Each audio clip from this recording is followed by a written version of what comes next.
Welcome. You are watching Line Screw 1.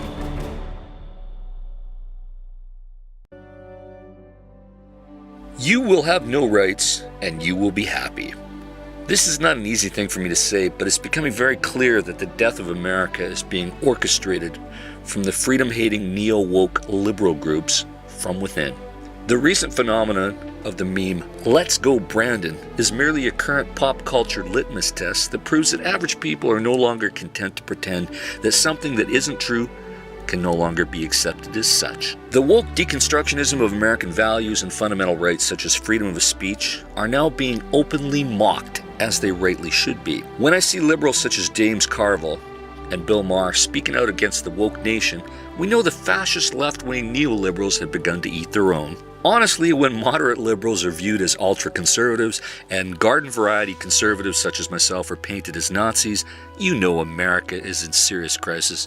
To quote Judge Judy, "Don't pee on my leg and tell me it's raining," which is exactly what's happening to America with such nonsense, such as defunding the police, especially when so many large American cities are in a crime crisis. Of course, this madness is only happening because the radical left has managed to move the goalposts as to what is even defined as truth and tolerance. In fact, the ultra-left woke society has managed to turn its back on classical liberalism, such as tolerance of free speech, to now brand itself as intolerant of any voice that dares challenge their agenda.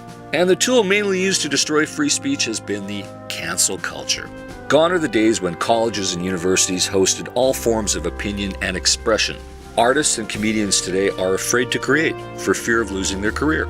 Police chiefs are now reticent to advocate for public safety for their cities for fear of being labeled a racist or a Nazi. Borders can no longer be adequately controlled for fear of the optics of law enforcement being seen as persecution of the poor. Even to celebrate the civil rights advances for people of all race and color is now under attack, for it is now viewed as hatred to say that all lives matter. And of course, we're seeing the ultra-left trying to change the goalposts of truth again to say that "Let's go Brandon" is possible hate speech.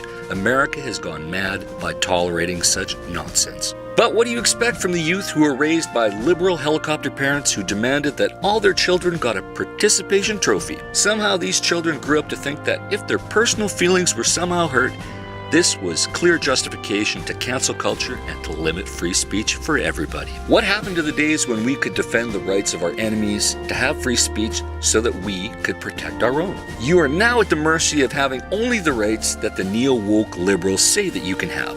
And if you don't like it, they will find a way to cancel culture you and perhaps take away your assets and even your job. And of course, these goalposts of what they say is tolerated changes from day to day to suit their ill-conceived agenda. Strong leaders can no longer lead, artists can no longer create, citizens can no longer speak. If you do not speak up against this tyranny and mock this madness for what it really is, you will lose your rights and you will have no choice but to be happy. Post your comments and keep your wheels in the ground.